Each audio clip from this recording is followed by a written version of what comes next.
Hello friends, today in this video I will show you how to fix Windows 11 start menu not opening issue. So guys, to resolve this problem, click on start and type task manager.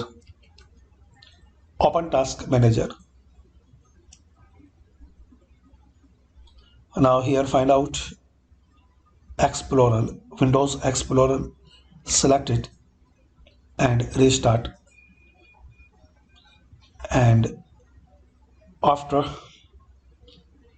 restart you have to restart your PC or laptop.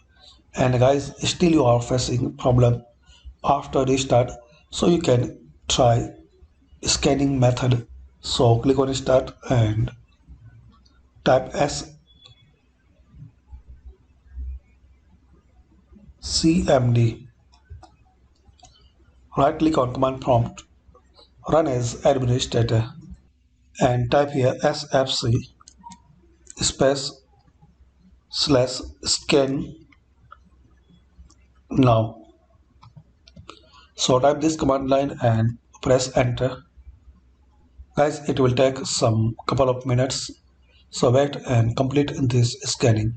And once this scanning complete, restart your PC or laptop, and hopefully guys, after restart, this Windows start menu not working problem will be fixed. Thanks for watching. Please comment this video useful for you or not.